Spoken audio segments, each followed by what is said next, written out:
Itu dari mimpi ke akhirnya syahadat berapa lama? Itu 3 hari. 3 hari? Pikirannya apa waktu itu? Pikirannya itu pokoknya pengen puasa aja. Pas pulang itu di rumah udah pada baris semuanya. Di rumah Kak Meli? Iya. Karena baru tahu keluarga? Iya, dan ngedengar dari tua masjid. Lu diurusin dari kecil udah gede masuk Islam gitu. Mau jadi apa gitu kan. Islam kan gak enak, matinya juga dipocongin. Salah satu jawaban kenapa ngelamar kerja tuh gak diterima-terima gitu kan. Karena memang Allah pengen memberikan tempat terbaik gitu. Masya Allah. Selamat datang di Rukun Podcast. Assalamualaikum Kak Meli. Waalaikumsalam. Masya Allah. Terima kasih ya Kak Meli sudah berkenan untuk hadir di Rukun Podcast. Iya. Kebetulan juga banyak banget nih dari sahabat-sahabat Rukun yang request dari konten-konten mu'alaf. Yang walaupun sebenarnya nanti kita akan sharing lebih banyak, ternyata Kak Meli juga bukan seorang mu'alaf yang baru ya. Sudah seorang muslimah ya. Sudah. Nah Kak Meli sekarang kesibukannya apa nih? Kesibukannya yang pertama ibu rumah tangga. Ibu rumah tangga sudah menikah ya? Sudah menikah, sudah memiliki 2 orang anak. Masya Allah. Yang kedua sebagai mahasiswa. Ini kalau nggak salah juga Kak Meli juga aktif untuk menjadi seorang pengasuh ya? Iya. Di pesantren? Iya betul. Di Pondok Pesantren Modern Anida Bogor. Bogor Barat? Iya Bogor Barat. Nah Kak Meli ini kan kita dapat info nih dari tim Rukun bahwasanya Kak Meli itu sudah mu'alaf di tahun 2015. 2016. Oh 2016 ya, sorry 2016, dan saat ini sudah bentar lagi 7 tahun ya. Sudah alhamdulillah menjadi seorang muslimah ya. Nah kita nih pada kepo nih, termasuk juga dengan sahabat Rukun. Apa yang menjadi landasan awal, pemikiran awal Kak Meli di usia berapa itu? Waktu itu masih sangat muda ya? Masih sangat muda, kepikiran untuk hijrah secara keyakinan. Sebenarnya awalnya itu dari mimpi ya. Dari mimpi? Iya, dari mimpi. Jadi mimpinya itu 3 kali. 3 kali? Iya. Okay. Yang pertama mimpinya itu ada seorang laki-laki yang memang saya pun belum kenal ya. Itu datang di dalam mimpi itu ngajak sholat. Dan saya cuma diam aja. 2 kali mimpi. Terus mimpi yang ketiga itu bertepatan di hari ketiga bulan suci Ramadan. Mimpi lagi, laki-laki itu ngajak sholat, kan tapi berbedanya dia membawa mukena. Oke. Ya, jadi di dalam mimpi itu saya ngambil mukenanya tapi nggak ikut dia sholat. Dan gak lama terbangun ya, karena ada suara kayak bangunin sahur gitu kan. Kebangun terus tiba-tiba kok pengen puasa ya gitu. Oh jadi dari mimpi itu kepikiran itu, kok jadi pengen puasa ya? Iya, kepikiran pengen puasa ya. Akhirnya paginya kan sekolah, karena sekolahnya di sekolah umum ya. Nanya ke teman gitu kan, pengen puasa gitu. Terus kata teman, ya nggak apa-apa, cuman sayang nanti nggak dapat pahalanya. Lah emang kenapa? Kan bukan orang muslim gitu, kan bukan orang Islam intinya gitu. Nah dari pertanyaan itu langsung pulang sekolah ke rumah Pak Ustadz. Oh langsung ke rumah Pak Ustadz? Iya, karena kebetulan nggak terlalu jauh di belakang rumah Pak Ustadz itu. Dan kebetulan istri dari Ustadz ini guru di sekolah. Jadi datang siang, permisi Bu, Meli mau masuk Islam gitu kan. Oh iya gitu kan, sebentar ya, dipanggil dulu Pak Ustadznya. Keluar Pak Ustadznya, terus ditanya-tanya misalkan ada apa namanya? Ada paksaan atau enggak, iya gitu. Terus atau mungkin pengen nikah nih kan, karena di sana tuh rata-rata yang pengen masuk Islam itu karena mau nikah aja. Oke, mungkin itu kebiasaan atau banyak alasan kenapa orang akhirnya hijrah itu pernikahan ya. Iya gitu. Akhirnya enggak ada paksaan. Syahadat di sana, beres syahadat, terus dikasih tahu pemahaman yang dasarnya, terus nanti abis sholat maghrib ikut ke masjid ya. Kita sholat tarawih bareng, nanti habis itu baru kita syahadat ulang, karena lebih baiknya gitu kan disaksin oleh banyak orang katanya gitu. Itu dari mimpi ke akhirnya syahadat berapa lama? Itu 3 hari. 3 hari? Dari mimpi yang ketiga berarti ya? Iya, dari mimpi yang ketiga itu 3 hari. Langsung mau syahadat? Iya. Itu waktu itu usianya berapa Kak Meli? Usia mau kelas 2 SMK itu sekitar 15 ya. 16 16 tahun. Iya, 16 tahun. Kelas 2 SMK. Iya. Apa sih yang tiba-tiba menjadi pendorong nih dari mimpi 3 hari menjadi seorang mu'alaf syahadat nih? Pikirannya apa waktu itu? Pikirannya itu pokoknya pengen puasa aja. Pingin puasa? Iya. Karena kebetulan Ramadan ya? Iya, karena kebetulan Ramadan di sana gitu. Pengen puasa dari sana. Dari situ pulang, pas pulang kan bingung ya. Kan kalau misalkan mau sholat tarawih itu kan pakai mukena ya. Yeah. Sedangkan nggak ada mukena gitu kan, dari mana ya. Terus nggak lama istri dari Ustadz ini ke rumah. Neng, ini mukenanya nanti dipakai ya, dikasih gitu. Alhamdulillah kata saya kayak gitu. Terus beres akhirnya sholat maghrib di sana, selesai sholat tarawih, semua jamaahnya dikumpulin ya. Saya ada di tengah-tengah, terus kebetulan ada teman-teman juga di sekolah kan bilang di grup, nanti datang ya mau syahadat ulang gitu. Akhirnya datang, terus syahadat ulang di sana. Langsung dari Pak Ustadznya, alhamdulillah kita punya saudara baru yang bernama Meliana gitu, masuk Islam. Beres terus pulang. Pas pulang itu di rumah udah pada baris semuanya. Di rumah Kak Meli? Iya. Karena baru tahu keluarga? Iya, dan ngedengar dari toa masjid. Karena dari toa masjid? Iya, karena nggak terlalu jauh kan. Itu udah muka-muka marah semua. Sampai kakak yang laki-laki itu pengen ngelempar pakai meja kan. Terus nenek, karena kan kita orang-orang ada campuran Betawinya ya, jadi lo gue itu udah kayak aku kamu gitu kan. Terus nenek itu bilang, lu diurusin dari kecil udah gede masuk Islam gitu, mau jadi apa gitu kan. Islam kan gak enak matinya juga dipocongin. Mendingan kita kalau mati pakai peti, lama dikasih apa, dimakan rayapnya gitu. Di situ cuma bisa diem nangis karena kan mau jawab apa gitu kan. Belum banyak yang ditahu tentang Islam juga. Terus yang namanya orang tua kayaknya nggak suka ya kalau misalkan digurui gitu kan, apalagi bahas tentang agama-agama gitu. Apalagi satu keluarga ngumpul lagi ya. Iya, itu satu keluarga ngumpul. Tapi ini aku mau konfirmasi nih Kak Meli. Iya. Itu benar-benar tanpa paksaan? Iya, tanpa paksaan. Dari teman-teman, dari sahabat, atau dari orang lain, itu benar-benar murni dari mimpi yang kemudian akhirnya memicu untuk puasa? Iya, betul. Tanpa ada paksaan. Gitu. Jadi nggak mikirin harus izin dulu sama orang tua, karena selama ini sebuah kebaikan dijalanin gitu. Karena kalau misalnya bilang pun bukan solusi juga, pasti dilarang. Betul. Gitu. Jadi ketika keluarga mempertanyakan, Kak Meli apa yang bisa Kak Meli lakukan waktu itu? Hanya diam dan menangis.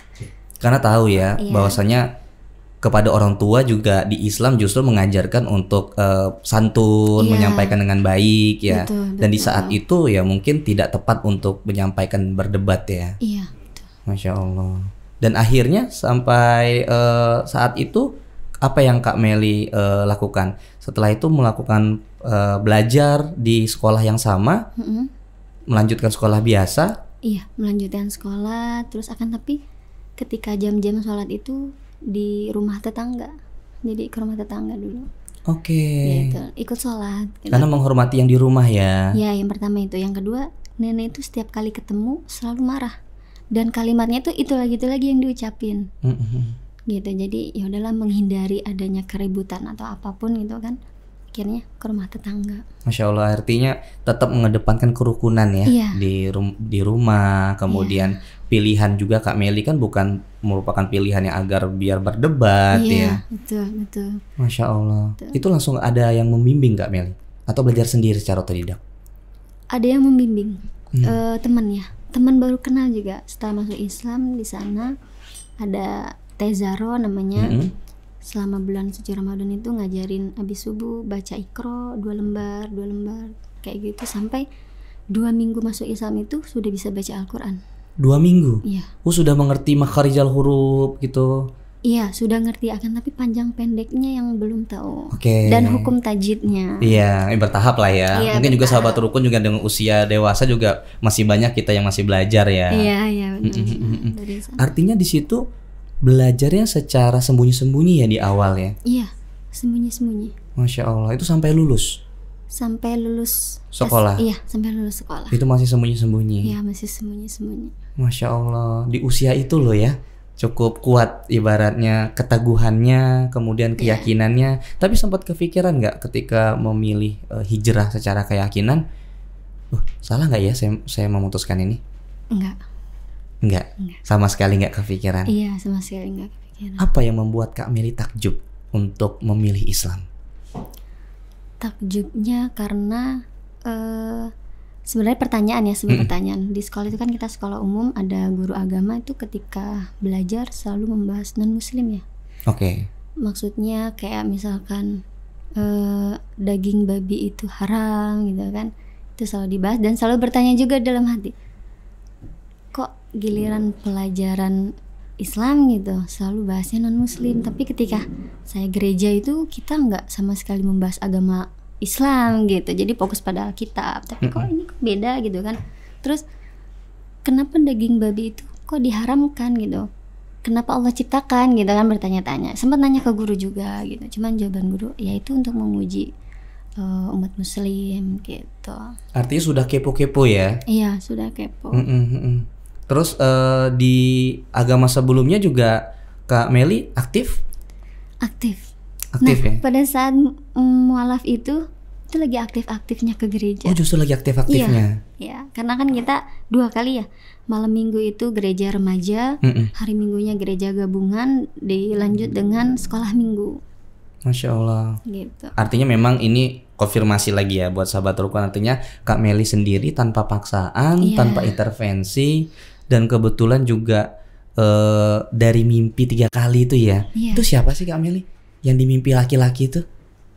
Nah, setelah sudah masuk Islam, lalu kan sekolah itu mau ada kelulusan ya. Jadi kita tradisinya itu ada sanggar. Nah, diundang ke sana, saya kebetulan disuruh jadi sinden. Iya, sinden. Jadi ada yang nari, saya yang nyanyinya.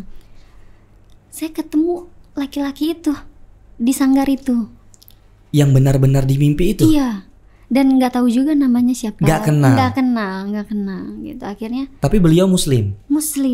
Dan Masya Allah, beliau sangat menjaga, gitu, menjaga juga gitu kan. Pas tahu namanya gitu ya. Oh ini dalam mimpi gitu kan. Kayak dejavu gitu ya. Ih, kok kayak pernah lihat gitu kan. Iya ini orangnya bener gitu. Tapi sempat akhirnya komunikasi nggak sama orang itu? Karena pernah mimpi akhirnya saya hijrah nih gitu. Pernah cerita juga. Apa reaksi dari beliau? Alhamdulillah tanya gitu. Nggak terlalu banyak komunikasi sih karena memang beliau orangnya menjaga juga. Alhamdulillah ya. Berarti artinya hidayah itu kan berbeda-beda, macam-macam. Iya. Kebetulan gitu. Kak Meli hidayahnya dari beliau lewat mimpi ya. Itu setelah masuk Islam, jadi bukan sebelum gitu. Pertemunya juga setelah masuk sudah Islam. Hijrah ya. Iya, sudah hijrah. Kaget kan gitu. Masya Allah. Apalagi yang takjub terkait Islam selain dari pertanyaan-pertanyaan tadi di awal terkait kenapa membahas masalah haramnya babi gitu kan? Apalagi yang menjadi takjubnya?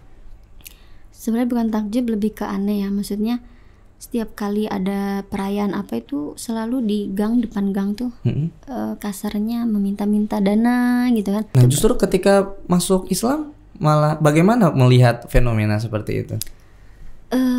Sebenarnya itu lebih ke sedekah ya. Betul. Ya sedekah gitu kan. Karena kan ini tuh untuk apa gitu kan. Misalkan perayaan Maulid, ini banyak kebaikannya di sini gitu kan. Walaupun yang kita kasih nominalnya sedikit, itu akan menjadi jariyah yang luar biasa gitu. Masya Allah. Oh jadi gini gitu. Karena sudut pandangnya sudah berbeda ya. Sudut pandangnya ketika mungkin di luar kan ini kenapa sih kok minta-minta gitu ya? Apa tidak sanggup mengadakan acara? Iya betul gitu. Padahal infak itu ditujukan untuk kemaslahatan umat. Mungkin mendirikan masjid gitu ya. Insya Allah. Artinya sudah banyak ya pertanyaan-pertanyaan yang aneh-aneh seperti itu terjawab di Islam. Iya terjawab. Masya Allah. Nah, kalau pertanyaan-pertanyaan terkait keyakinan sebelumnya di Islam sendiri apa lagi tuh? Di keyakinan sebelumnya. Yang menjadi fundamental banget sehingga ini memang Islam ini adalah pilihan saya nih. Nah, tentang ketuhanan ya. Kalau di agama yang dulu itu kan kita ada 3 ya, Bapa, Roh Kudus sama anak Allah ya. Gitu. bagaimana mungkin 1 jadi 3, 3 jadi 1 gitu kan. Pertanyaan terkait Trinitas ya. Iya, Trinitas itu. Sedangkan di dalam Al-Quran kan Tuhan itu Esa, 1 gitu. Masya Allah. Itu yang menjadi pertanyaan dan akhirnya terjawab juga. Gitu. Itu berapa lama proses akhirnya kekepoan dan keanehan pertanyaan-pertanyaan itu terjawab ketika hijrah ke Islam? Setelah lulus SMK. Setelah lulus SMK. Karena kan udah mulai, sebenarnya waktu lulus tuh ngelamar kerja ya, melamar gitu. Udah ke 20 lebih perusahaan gitu kan, lewat pos gitu. Nggak ada panggilan gitu kan, sedangkan teman-teman tuh udah kerja semua gitu ya. Akhirnya udahlah, daripada di rumah aja, nyari-nyari pondok pesantren, pengen belajar tajwid gitu kan. Akhirnya lihat YouTube, ketemu ceramah Umi Irena pada tahun 2017 yang isinya insya Allah Umi akan membangun sebuah pondok pesantren untuk mu'alafah. Itu 2017. Langsung lah mikir, nyari di Google pondok pesantren mu'alafah Irena Center. Ketemu di Google. Di Sentul. Iya, pas klik linknya itu langsung dimasukin ke sebuah grup, yang mana grup itu penerimaan santri baru mu'alafah. Masya Allah. Langsung masuk di sana. Mungkin itu salah satu jalan yang Allah arahkan kepada Kak Meli ya. Iya, salah satu jawaban kenapa ngelamar kerja tuh nggak diterima-terima gitu kan. Karena memang Allah pengen memberikan tempat terbaik gitu. Masya Allah. Akhirnya menjadi santri di sana. Iya, menjadi santri di sana 2 minggu. Perjalanan mau ke Sentul pun tuh banyak dramanya. Apa itu dramanya? Jadi udah siapin baju di koper gitu ya, udah segalanya lah, ketahuan sama nenek kan. Diambil kopernya, sampai uang-uangnya juga diambil kan. Intinya nggak boleh pergi lah gitu. Akhirnya bingung kan, aduh gimana ini ya gitu kan. Nanya di grup penerimaan santri itu, Bu ini gimana? Meli udah siap-siap, cuman dihadang sama nenek dan nggak megang uang sama sekali gitu. Akhirnya ditelepon sama Bu Vivin. Kalimatnya, jadi gini Meli lebih takut sama Allah atau sama nenek? Dari situ kayak dek gitu. Iya, Meli bakal berangkat hari itu juga gitu. Berangkat karena memang punya temen Gojek ya, minta anter dong tolong gitu kan. Akhirnya dianterin sama dia. Ketika mau bayar kan sama ibu ini yang bayarin gitu. Tapi teman tuh gak mau dibayar juga. Udah gak apa-apa, insya Allah ini juga jadi pahala buat gua gitu. Udah nganterin lu, semoga lu di sana lancar belajarnya gitu. Masya Allah. Berarti memang saat itu dari keluarga juga masih belum bisa menerima ya. Walaupun juga Kak Meli juga berusaha untuk dengan baik menjelaskannya. Sampai saat ini? Alhamdulillah kalau saat ini udah. Sudah ya, alhamdulillah sudah. Ya. Cuman masih ada ya bercandaan lah ketika datang ke sana lagi bulan puasa tuh pada makan, enak makan ya. Ya kan keluarga ya. Namanya keluarga kan banyak bercanda. Gitu kan. Iya betul. Gitu. Masya Allah. Artinya memang proses yang Kak Meli lakukan itu ke keluarga tetap dengan santun. Iya. Karena kita harus menunjukkan sikap terbaik kita, perubahan setelah memeluk agama Islam, agar orang tua pun berpikir bahwa oh iya ya, ada perubahan sikap nih gitu, ada perubahan akhlak dari yang sebelumnya nggak baik kok ini baik gitu. Dan lama-lama kan orang itu, maksudnya orang tua ya gitu kan, nggak usah diucapkan dengan kalimat, dari sikap pun nanti akan tersentuh sendiri. Setuju. Iya. Karena memang Islam itu ya ngajarinnya itu dengan baik ya. Betul. Gitu. Karena ya selama pengajar meskipun sejak lahir alhamdulillah Islam. Iya. Ya, tapi memang benar-benar kepada ibu, kepada bapak itu benar-benar harus santun. Iya. Di Al-Qur'an, di hadis Nabi mengajarkan pun hal yang sama ya. Iya, betul. Masya Allah. Betul. Itu akhirnya apa yang menjadi keluarga itu menerima karena semakin usia, semakin semakin lama memang tetap teguh Kak Melinya, atau memang ada penjelasan-penjelasan yang lebih rinci? Sebenarnya nggak ada ya. Munculnya anak itu semakin membaik tanpa diucapkan bahwasanya kasarnya Islam tuh agamanya yang benar. Jadi gini enggak. Lewat perilaku ya. Iya, lewat perilaku semuanya jadi membaik.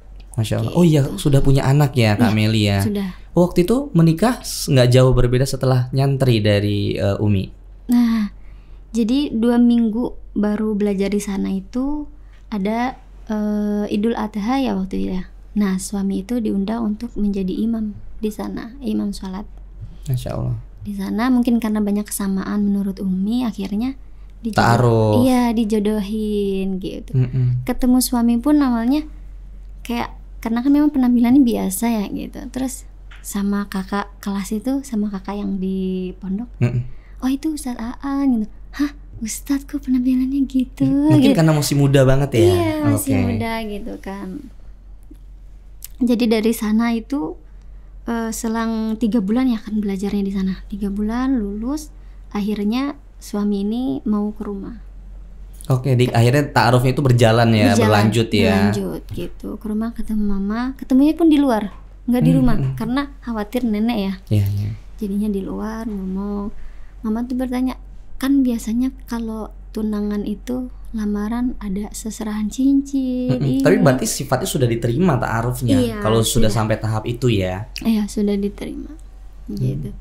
Kok ini nggak ada gitu, bertanya di sana. Akhirnya menjelaskan, iya namanya juga kan kita ta'aruf gitu. Mungkin nanti sekalian ketika udah menentukan tanggal untuk nikah baru dibawa gitu. Masya Allah. Akhirnya nggak jauh dari situ ta'aruf. Iya, ta'aruf. Dan melaksanakan pernikahannya nggak jauh dari situ. 2 minggu. 2 minggu. Iya. Memang ta'aruf kan nggak ya, tergantung ya durasinya, tapi memang semakin cepat semakin baik ya. Iya, betul, lebih baik gitu. Apa yang dirasakan sekarang sama Kak Meli setelah masa lalu waktu di kelas 2 akhirnya mu'alaf, kemudian ada berbagai challenging ya, rintangan, ujian dari Allah, atau bahkan diarahkan sama Allah lewat lamaran pekerjaan ditolak, justru diarahkan ke Umi, lalu bertemu suami, saat ini punya anak. Apa yang dirasakan Kak Meli sekarang? Selamat datang di Rukun Podcast.